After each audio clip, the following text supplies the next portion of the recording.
বর্তমানে একটি শর্ট চ্যানেলের সমস্যা এটা নয় যে সেই চ্যানেলে ভিডিওতে ভিউ আসে না, বরং সবথেকে বড় সমস্যা হলো 100, 200, 300, 500 বা 1000 ভিউ আসার পরেও হঠাৎ করে ভিউ আসা বন্ধ হয়ে যায়।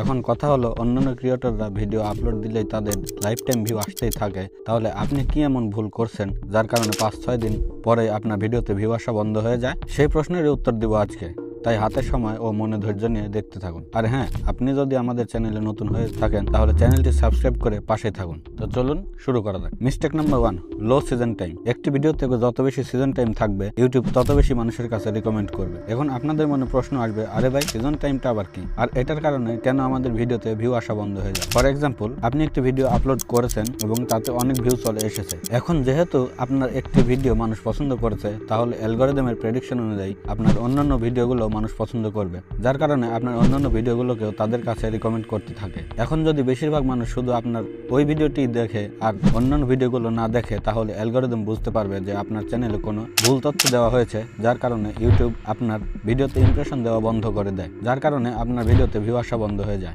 এটা দিয়ে ইউটিউব আমাদের এটাই বোঝাতে চায় যে আপনার একটা ভিডিও যতই ভিউ আসুক না কেন, সেটা যদি আপনার অডিয়েন্সদের আপনার অন্যান্য ভিডিও দেখার আগ্রহী না করে, তাহলে একটা সময় পর ইউটিউব আপনার ভিডিওতে ইমপ্রেশন দেওয়া বন্ধ করে দেবে। আর এটাকেই বলে অডিয়েন্স সিজন টাইম। একটা চ্যানেল তার সবগুলো ভিডিও দিয়ে একজন অডিয়েন্সকে ইউটিউবের প্ল্যাটফর্মে কতক্ষণ ধরে রাখতে পারছে, সেই সময়টাকেই বলা হয় অডিয়েন্স সিজন টাইম। এটা যদি আপনি বাড়াতে পারেন, তাহলে ইউটিউব কখনো আপনার ভিডিওতে হঠাৎ ভিউ দেওয়া বন্ধ করতে পারবে না। এখন তো আপনারা জানলেন সিজন টাইম বাড়াতে পারলে ইউটিউব আপনার ভিডিওতে দীর্ঘ সময় মানুষের সামনে পাঠাবে, কিন্তু আপনি কি জানেন ভিডিও থেকে কিভাবে সিজন টাইম বাড়ানো যায়? চলুন জেনে নিই। কিন্তু তার আগে ভিডিওতে একটি লাইক করে দিন। লাইক করলে ভিডিও বানানোর আগ্রহ বাড়ে। এটা করার জন্য আপনাকে 4টি ফর্মুলা জানতে হবে। ফর্মুলা নাম্বার 1, আপনার চ্যানেলের প্রত্যেকটা ভিডিও একটি নির্দিষ্ট বিষয়ের উপর তৈরি করতে হবে। ফর্মুলা নাম্বার 2, পর্ব, সিরিজ বা পার্ট আকারে ভিডিও তৈরি করতে পারেন। ফর্মুলা নাম্বার 3, সঠিক দৈর্ঘ্যের শর্ট ভিডিও তৈরি করতে হবে। ফর্মুলা নাম্বার 4, দর্শকদের সাথে যোগাযোগ রাখতে হবে এবং তাদের কমেন্টের উত্তর দিতে হবে, এবং আপনার কমিউনিটি পোস্টের মাধ্যমে জানাবেন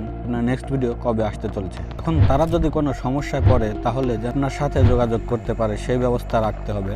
এখন আমি তো আপনাদের বলে দিয়েছি কিভাবে অডিয়েন্সকে একটা ভিডিওর সাথে সাথে অনেকগুলো ভিডিও দেখাবেন এবং অডিয়েন্স সিজন টাইম বৃদ্ধি করতে পারবেন, যাতে আপনার ভিডিওতে ভিউ আসা বন্ধ না হয়।